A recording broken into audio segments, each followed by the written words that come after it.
வெறும் 23,000 ரூபா பிரைசிங்கில் ஸ்டைலஸோட ஒரு ஃபோன் வந்து லான்ச் பண்ணியிருக்காங்க. வேற எங்கேயும் இல்லை, மோட்டோரோலா வந்து மோட்டோ ஜி ஸ்டைலஸ் 5G அப்படிங்கிற ஒரு புது ஸ்மார்ட் ஃபோன் லான்ச் பண்ணியிருக்காங்க. அதுவும் ஸ்டைலஸோட ஒரு ஃபோன் வருதுன்னா கண்டிப்பாக காஸ்ட்லியாக தான் இருக்கும்.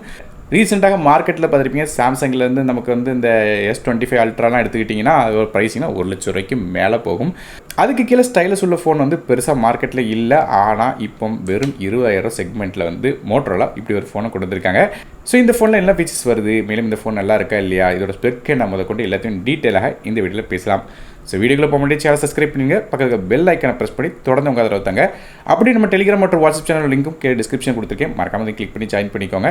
இதுபோ ஆன்லைன் ஷாப்பிங்னு ஒரு வாட்ஸ்அப் மற்றும் டெலிகிராம் சேனலும் போட்டிருக்கும், அதோட லிங்க்கும் டிஸ்கிரிப்ஷன் கொடுத்துருக்கேன், மறக்காம செக் பண்ணி பாருங்கள். இப்போ நம்ம இந்த ஃபோனை பற்றி பார்க்கலாம். முதல்ல பில் குவாலிட்டிலேருந்து ஆரம்பிக்கலாம். நமக்கு இந்த ஃபோனோட ஃப்ரேம் பார்த்துட்டிங்கன்னா நமக்கு வந்து பிளாஸ்டிக்கில் கொடுத்துருக்காங்க. பேக் சைடில் நமக்கு வந்து வழக்கம் போல் எல்லா மோட்டரோலா ஃபோன்ஸும் இருக்க மாதிரி வேகன் லெதர் ஃபினிஷிங்கோட வருது. கலர்ஸை பொறுத்தவரையும் இந்த ஃபோன் வந்து பேண்டோம் சர்ஃப் த வெப் மற்றும் பேண்டோம் கிப்ரால்டர் சி அப்படிங்கிற 2 கலர்ஸில் வருது. ரெண்டுமே பேசிக்காக பார்க்கும்போது ப்ளூ கலர் தான். ஒன்று வந்து டார்க் ப்ளூ, இன்னொன்று லைட் ப்ளூ. ஸோ உங்களுக்கு என்ன கலர்ஸ் பிடிக்கோ அதை வாங்கிக்கலாம். மற்றபடி ஃபோனோட திக்னஸ் மற்றும் வெயிட்னு பார்க்கும்போது இந்த ஃபோன் வந்து 8.29 mm திக்னஸோட 191 கிராம் வெயிட் வருது. இது போக இந்த ஃபோனுக்கு IP68 ரேட்டிங் கொடுத்துருக்காங்க. அதனால் மழை காலங்களில் ஃபோனை வெளியே கொண்டு போனால் பிரச்சனை இருக்காது. நம்ம அதாவது தண்ணி பட்டால் பெரிய லெவலில் டேமேஜ் ஆகாது. அது போக பில் குவாலிட்டியும் நல்லா கொடுத்துருக்காங்க. இப்போ ரீசெண்டாக உள்ள எல்லா ஸ்மார்ட் ஃபோன்ஸ்லையும் பார்க்குற மாதிரி மிலிட்ரி ஸ்டாண்டர்ட், அதாவது MIL STD 810H அப்படிங்கிற மிலிட்ரி ஸ்டாண்டர்ட் இதுலேயுமே கொடுத்துருக்காங்க. ஸோ நல்ல ஸ்ட்ராங்கான பில்டு வந்து இதுலேருந்து கிடைக்குது. ஸோ பில்டை பற்றி பார்த்தாச்சு. அடுத்த ஃப்ரண்ட் சைடோட டிஸ்பிளே பற்றி பேசலாம். இந்த ஃபோனில் ஒரு 6.7 இன்ச்சுக்கான 1.5K POLED டிஸ்பிளே கொடுக்குறாங்க. இந்த டிஸ்பிளேக்கு 120 ஹெர்ட்ஸ்க்கான ரெஃப்ரெஷ் ரேட் இருக்கு. அதுபோல் பிரைட்னஸ் பார்க்கும்போது 1400 நிட்ஸ் வரையும் HBM மோட்லையும், அதே வந்து 3000 நிட்ஸ் வந்து பிக் பிரைட்னஸ் மோட்லையும் கிடைக்குது. குறிப்பாக இந்த 3000 நிட்ஸ் வந்து நமக்கு வந்து இந்த HDR கண்டென்ட்ஸ் பார்க்கும்போது கிடைச்சிடும். அது மட்டும் இல்லாமல் நோட் பண்ண டேஷன் பண்ணிக்கிட்டீங்கன்னா யூடியூப் ஆப்புக்கு மட்டும் இந்த HDR வந்து சப்போர்ட் ஆகலை இப்போதைக்கு அப்படின்னு மென்ஷன் பண்ணியிருக்காங்க. மற்றபடியாக இதில் அக்வா டச் அப்படிங்கிற ஃபீச்சரும் இருக்குது, அதாவது வெட் டச் டெக்னாலஜியில் கொடுத்துருக்காங்க. மேலும் இது ஒரு பஞ்சுவல் டிஸ்பிளேயாக கொடுக்குறாங்க. இன் டிஸ்பிளே ஃபிங்கர் பிரிண்ட் ஸ்கேனரும் வருது. அது போக நமக்கு இந்த டிஸ்பிளேயோட ப்ரொடெக்ஷனுக்காக கார்னிங்குலர் கிளாஸ் 3 கொடுத்துருக்காங்க. இந்த டிஸ்பிளே ப்ரொடெக்ஷன் மட்டும் கூட கொஞ்சம் பெட்டரான கிளாஸ் கொடுத்துருக்கலாம். காரணம் இப்போ விட்டஸ் கிளாஸ்லாம் வந்துட்டு, ஆனால் இன்னும் வந்து கொஞ்சம் பழைய கிளாஸ் யூஸ் பண்ணுறாங்க. இருந்தாலும் ப்ரைஸ் பாயிண்ட் ஓகே, பெருசாக குறை சொல்கிற அளவுக்கு இல்லை. இதில் நோட் பண்ண டிஸ்பிளே கேட்டிங்கன்னா இந்த டிஸ்பிளே ஃப்ளாட் டேன் டிஸ்பிளேயாக இருக்குது. அதாவது வழக்கமாக மோட்டோரோலா ஃபோன் எடுத்துக்கிட்டாலே எட்ஜஸ்லாம் கர்வ் பண்ணி வச்சிருப்பாங்க. ஆனால் இதில் ஃப்ளாட் டிஸ்பிளே கொடுத்துருக்காங்க. காரணம் இந்த ஸ்டைலஸோட எக்ஸ்பீரியன்ஸ், அதாவது நமக்கு இந்த இதில் ஸ்டைலஸ் பென் கொடுத்துருந்தாங்க சொல்லியிருந்தேன், அதோட ரைட்டிங் எக்ஸ்பீரியன்ஸ் நல்லா இருக்கணுங்கிறக்காக ஃப்ளாட் டிஸ்பிளே கொடுத்துருக்காங்க. அடுத்தாக நமக்கு இந்த ஃபோனோட ப்ராசரை பற்றி பார்க்கலாம். ஸோ பெர்ஃபார்மன்ஸ்க்காக இந்த ஃபோனில் நமக்கு ஸ்னாப் ட்ராகனோட 7S Gen 2 அப்படிங்கிற ஒரு 4 nanometer ப்ராசர் கொடுக்குறாங்க. இதில் 5G சப்போர்ட் இருக்குது. கிராஃபிக்ஸ்க்காக Adrenoட 710 அப்படிங்கிற GPU கொடுக்குறாங்க. ஸோ இது பெர்ஃபார்மன்ஸ் எப்படி கேட்டிங்கன்னா, இது வந்து ஒரு மிட்ரேஞ்ச் சிப்செட், ரொம்ப ஹை எண்ட் கிடையாது, நார்மலாக பெர்ஃபார்ம் பண்ணக்கூடிய சிப்ஸ்னு சொல்லலாம். அதாவது இந்த ப்ராசருக்கு 71 ரேங்க் வருது.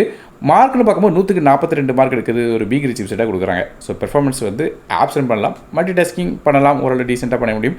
கேம்ஸ் பொறுத்தவரைக்கும் இன்டர்வல் கேம்ஸும் செட்டிங் கேம்ஸ்லாம் ஆடலாம். ஹெவியான கேம்ஸ் ஆடும்போது மட்டும் கொஞ்சம் லேகினஸ் வந்து நோட் பண்ணுறதுக்கு வாய்ப்பு இருக்குது. அதாவது செட்டிங்ஸ் வந்து கண்டிப்பாக பெருசாக வச்சு விளையாட முடியாது. ஸோ நார்மல் யூசேஜுக்கு day to day apps use பண்ணுறதுக்கும் சில நார்மலான டாஸ்க் பண்ணுறதுக்கும் இந்த ப்ராசர் ஓகேயாக இருக்கும். அடுத்ததாக ரேம் மற்றும் மீட்டர் ஸ்டோரேஜ் பற்றி பார்க்கலாம். இந்த ஃபோன் ஒரே ஒரு கான்ஃபிகரேஷன் வருது, அதாவது 8GB RAM 2GB ஸ்டோரேஜ் அப்படிங்கிற ஒரே ஒரு கான்ஃபிகரேஷன் தராங்க. ரேம் வெர்ஷன் LPDDR4 தராங்க. ஸ்டோரேஜ் ஆன UFS 2.2 தான் கொடுத்துருக்காங்க. ஸோ 20,000 செக்மெண்ட்டுக்கு மேலே வர ஃபோன் எடுத்துக்கிட்டால் நமக்கு வந்து UFS 3.1 கொடுத்தா நல்லா இருக்கும். ஆனால் இன்னுமே இந்த ஃபோனில் UFS 2.2 தான் இருக்குது. UFS 3.1 கொடுத்துருந்தா இன்னும் கொஞ்சம் பெட்டராக இருந்திருக்கும். இது எங்கே அஃபெக்ட் ஆகும்னு கேட்டிங்கன்னா, நமக்கு வந்து சாஃப்ட்வேர் அப்டேட் பண்ணும்போதோ இல்லைனா ஹெவியான இன்டென்சிவான டாஸ்க் வந்து பண்ணும்போதோ, இதுவே ஹெவியான டாஸ்க்கோ இல்லை பெரிய லெவலில் நோட்டிஃபிகேஷனும் வரும்போது கொஞ்சம் இந்த லேக் ஆகிற மாதிரி நோட் பண்ணுறதுக்கு வாய்ப்பு இருக்குது. மற்றபடியாக இந்த ஃபோனில் மைக்ரோ சீக்கருக்கான சப்போர்ட் இருக்குது. 1 TB வரையும் கொடுக்குறாங்க. அதாவது டெடிகேட் சிம் கார்டு கொடுக்கல, அதுபோல் ஹைப்ரிட் சிம் கார்டு கொடுத்துருக்காங்க. அதாவது ஃபோனில் நீங்கள் 2 சிம் கார்டு யூஸ் பண்ணலாம், அப்படி இல்லைனா ஒரு சிம் ஒரு மைக்ரோ சீக்கர்டும் யூஸ் பண்ணலாம். யூஎஸ்ல இது லான்ச் ஆகும்போது நமக்கு வந்து eSIM சப்போர்ட் கொடுத்துருந்தாங்க. ஆனால் இதில் வந்து eSIM சப்போர்ட் கொடுக்கல, டேட்டா அதுக்கு பதிலாக ஃபிசிக்கல் சிம்மாக கொடுத்துட்டாங்க இந்தியாவுக்கு. ஸோ இது ஒரு நல்ல விஷயம். அடுத்ததாக ஃபோனோட OS பற்றி பேசலாம். இந்த ஃபோன் Android 15 பேஸ் பண்ண OSல ரன் ஆகுது. மோட்டோரோலா அப்படின்னாலே பியூர் ஸ்டாக் ஆண்ட்ராய்டு எக்ஸ்பீரியன்ஸ் கிடைக்கும், உங்களுக்கு தெரியும். ஸோ அதே மாதிரி இந்த ஃபோனுக்கும் இருக்குது. அப்டேட்ஸ் பொறுத்தவரை இந்த ஃபோனுக்கு 2 வருடத்துக்கான OS அப்டேட்ஸும் 3 வருடத்துக்கான செக்யூரிட்டி பேட்ச் அப்டேட்ஸும் தராங்க.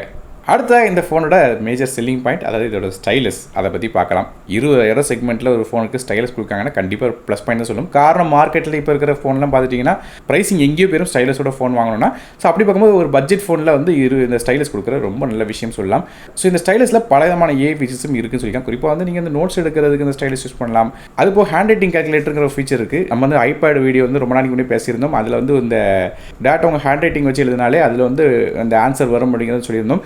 அதே ஃபீச்சர் இதுலேயுமே கொடுத்துருக்காங்க. அதாவது எந்த ஒரு ஈக்குவேஷனாலும் சரி அல்லது மேக்ஸ் கால்குலேஷனாலும் சரி டேட்டா ஹேண்ட் ரைட்டிங் மூலமாக அந்த கால்குலேட்டர் ஆப்பில் எழுதும்போது உங்களுக்கு வந்து ஆட்டோமேட்டிக்காக ஆன்சர் வந்து கிடைச்சிருது. இது இப்போ ஸ்கெட்ச் டு இமேஜ் அப்படிங்கிற ஃபீச்சர் இருக்குது. ஸோ இதுமாதிரி இந்த கேலக்ஸி S25 அல்ட்ராலாம் பார்த்துருப்பீங்க. அதே ஃபீச்சர் இதுலேயும் கொடுத்துருக்காங்க. டேட்டாக நீங்கள் ஸ்கெட்ச் பண்ணிங்கன்னா அது வந்து இமேஜாக மாற்றி தந்துடுது. அது இப்போ இன்ஸ்டன்ட் ஷாப்பிங் அப்படிங்கிற ஃபீச்சர் கொடுத்துருக்காங்க. அது மட்டும் இல்லாமல் நோட்ஸ் எடுக்கிற ஃபீச்சர் இருக்குது. இது வந்து ஸ்டைலஸ் பண்ணி வச்சு ஸ்க்ரீன்ஷாட் எடுக்கலாம். மேலும் பல விதமான விஷயங்கள் பண்ண முடியும். மேலும் கிளான்ஸ் ஏ அப்படிங்கிற ஃபீச்சரும் கொடுத்துருக்காங்க. அது என்னென்னா அந்த கிளான்ஸுங்கிறது வேற ஒன்றும் இல்லை, நமக்கு வந்து பெரிய வால்பேப்பர் பார்த்துருப்பீங்க நிறைய ஃபோனில். அந்த வால்பேப்பரில் வந்து உங்களோட ஃபோட்டோஸ் வச்சு கஸ்டமைஸ் பண்ணி காஸ்டியூம்ஸ் மாதிரியான பல விதமான விஷயங்கள் மாற்றலாம் சொல்கிறாங்க. அந்த காஸ்டியூம்ஸ் மாத்திர பிறகு அது வால்பேப்பரை செட் பண்ண முடியும் அப்படிங்கிற மென்ஷன் பண்ணியிருக்காங்க. மேலும் காஸ்டியூம்ஸ் மாத்திரம் மட்டும் இல்லாமல் இன்ஸ்டன்ட்டாக ஷாப்பிங்கும் பண்ண முடியும் சொல்கிறாங்க அந்த கிளான்ஸ் ஏ மூலமாக. அடுத்த அந்த ஃபோனோட கேமராஸ் பற்றி பார்க்கலாம். நமக்கு பேக் சைடில் இந்த ஃபோனில் 2 கேமரா இருக்குது. ஆனால் பார்க்கறதுக்கு 3 கேமரா இருக்கிற மாதிரி சொல்லியிருக்காங்க. அதாவது இன்னொரு சென்சர் கொடுத்துருக்காங்க. ஸோ அதை பற்றி பார்க்கலாம். அது மாதிரி பார்க்கும்போது மொதல் கேமரா ஒரு 50 மெகாபிக்சலுக்கான சோனியோட LYT 700C அப்படிங்கிற சென்சர் கொடுத்துருக்காங்க. இந்த கேமரா f1.88 ஆப்பர்ச்சரில் வருது. ஆப்டிகல் ஸ்டெபிலிட்டி சப்போர்ட் இருக்குது. அதனால் ஃபோட்டோஸ் அல்லது வீடியோஸ் எடுக்கும்போது எந்த ஒரு ஷேக்கிங்கும் இல்லாமல் ஃபோட்டோஸ் அல்லது வீடியோஸ் எடுக்கலாம். இது போக ரெண்டாவதாக ஒரு 13 மெகாபிக்சலுக்கான அல்ட்ராவைட் சென்சர் கொடுக்குறாங்க. இந்த 13 மெகாபிக்சலுக்கான கேமரா மூலமாக அல்ட்ராவைட் ஷாட்ஸ் மட்டும் இல்லாமல் மேக்ரோ மோட் ஷாட்ஸும் எடுக்கலாம். மேலும் இது போக மூணாவதாக ஒரு லைட் சென்சரும் கொடுக்குறாங்க. டார்க் அல்லது லைட் கண்டிஷன் ஏற்றாப்புல அந்த சென்ஸ் பண்ணி அதுக்கேற்றாப்புல ஃபோட்டோஸ் எடுக்கிறக்காக இந்த 3 சென்சர் கொடுக்குறாங்க. ஸோ இது மாதிரியா ஃபோனோட பேக் சைடு நமக்கு 2 கேமரா இருக்குது. மற்றபடி செல்ஃபி கேமரா பற்றி பேசலாம். ஃப்ரண்ட் சைடில் ஒரு 32 மெகாபிக்சலுக்கான ஃப்ரண்ட் ஃபேசிங் கேமரா தராங்க. இது f2.2 ஆப்பர்ச்சரில் வருது. ஸோ இதான் ஃபோனோட கேமராஸாக இருக்குது. மேலும் இந்த ஃபோனில் வந்து ஆக்ஷன் மோட் அப்படிங்கிற ஃபீச்சரும் கொடுக்குறாங்க. அதாவது வேகமாக மூவ் ஆகிற சப்ஜெக்ட்டில் வந்து ஃபோட்டோஸ் எடுக்க முடியும்னு சொல்கிறாங்க. இது இப்போ பல விதமான ஃபீச்சர்ஸ் வந்து இந்த ஃபோனில் வந்து கொடுக்குறாங்க. மற்றபடியாக ஆடியோஸ் பற்றி பேசலாம். இந்த ஃபோனில் நமக்கு 3.5 ஆடியோ ஜாக் சப்போர்ட் இருக்குது. ஸோ 2025 வந்தாச்சு. இன்னும் பல விதமான ஃபோன்ஸில் USB Type-C தான் கொடுக்குறாங்க. இந்த 3.5 ஆடியோ ஜாக் சப்போர்ட்டே கட் பண்ணிட்டாங்க. ஆனால் இந்த ஃபோனில் இன்னுமே 3.5 ஆடியோ ஜாக் சப்போர்ட் கொடுக்குறது ஒரு பாசிட்டிவான விஷயமா இருக்குது. உங்களுக்கு தேவைப்படுச்சுன்னா நீங்கள் 3.5 ஹெட்ஃபோன்ஸ் யூஸ் பண்ணி ஆடியோஸ் வந்து கேட்கலாம். ஸோ அது இந்த ஃபோனில் இருக்குது. இது இப்போ இந்த ஃபோனில் டியூல் ஸ்டீரியோ ஸ்பீக்கர்ஸ் இருக்குது. டால்பி அட்மாஸ் சப்போர்ட்டோட தராங்க. அடுத்ததாக இந்த ஃபோனோட நெட்வொர்க்ஸ் பற்றி பேசலாம். இந்த ஃபோனில் நமக்கு 5Gக்கான SANC சப்போர்ட் தராங்க. கிட்டத்தட்ட 11 5G பேண்ட்ஸ் இருக்குது. இது இப்போ டியூல் 4Gக்கான VoLTE, dual band wifi, Bluetooth 5.4, GPS, NFC மாதிரியான விஷயங்கள் தராங்க. அதே பேட்டரிஸை பற்றி பேசலாம். இந்த ஃபோனில் ஒரு 5000 mAh பேட்டரி கொடுக்குறாங்க. இதை சார்ஜ் பண்ணுறதுக்கு 68 வாட்க்கான ஃபாஸ்ட் சார்ஜிங் வருது. மேலும் இது 68 வாட்க்கான ஃபாஸ்ட் சார்ஜர் நமக்கு பாக்ஸோடய வந்துருது. அது மட்டும் இல்லாமல் இது GAN சார்ஜரை தராங்க. அதாவது இந்த GAN அப்படிங்கிற மீனிங் என்ன கேட்டிங்கன்னா ஃபோன் மட்டும் இல்லை மற்ற எந்த டிவைஸையும் சார்ஜ் பண்ண முடியும். ஸோ அதுக்கான சப்போர்ட்டும் கொடுத்துருக்காங்க. எந்த விதமான எலக்ட்ரானிக் டிவைஸையும் இந்த சார்ஜர் யூஸ் பண்ணி சார்ஜ் பண்ணிக்கலாம். அது போக நமக்கு இந்த வயர்லெஸ் சார்ஜிங் சப்போர்ட்டும் இருக்குது. 15 வாட்டில் வந்து வயர்லெஸ்லையும் நீங்கள் இந்த ஃபோனை சார்ஜ் பண்ணிக்கலாம். கடைசியாக இந்த மோட்டோரோட Edge 60 ஸ்டைலஸ் இதோட விலையை பற்றி பார்க்கலாம். நான் ஏற்கனவே சொன்ன இந்த phone 8GB RAM 2GB storage அப்படிங்கிற ஒரே ஒரு கான்ஃபிகரேஷன் வருது. இதோட விலை வந்து 22,999 அப்படிங்கிற விலையில் ஃப்ளிப்கார்ட் மற்றும் மேஜரான ஸ்டோர்ஸை வந்து விற்காங்க. ஸோ இதோட லிங்க்ஸ் வந்து கீழே டிஸ்கிரிப்ஷன் கொடுக்குறேன். டேட்டா அதை கிளிக் பண்ணி இந்த ஃபோனை வாங்கிக்கலாம். ஸோ ஓவராலாக பார்க்கும்போது பாசிட்டிவ் மற்றும் நெகட்டிவ் சைடு அப்படின்னு பார்க்கும்போது இந்த ஃபோன் 3.5 ஆடியோ ஜாக் சப்போர்ட் இருக்குது. இப்போ ஸ்டைலஸ் பென் கொடுக்குறாங்க. மேலும் பல விதமான ஃபீச்சர்ஸும் இருக்குது. உங்களுக்கு ஏற்கனவே தெரியும் நினைக்கிறேன். மோட்டோரோலா வழக்கமாக பார்க்கக்கூடிய இந்த வால்பேப்பர் ஃபீச்சரும் இருக்குது. அதாவது ஃபோட்டோ எடுத்து அதில் இந்த ட்ரெஸ்ஸோ இல்லைனா வந்து வேறு ஏதோ பேட்டர்னே எடுத்துக்கிட்டு அதை வால்பேப்பரை கிரியேட் பண்ணி தரும். அதுமாதிரி பல விதமான ஃபீச்சர்ஸ் வந்து இது உள்ளே கொடுத்துருக்காங்க. அதுபோல் டீசென்டான டிஸ்பிளே கொடுத்துருக்காங்க. ப்ராசரும் ஓரளவு குறை சொல்ல முடியாத ப்ராசர் கொடுத்துருக்காங்க. கேமரா நல்லா இருக்குது. பேட்டரியும் நல்லா கொடுத்துருக்காங்க.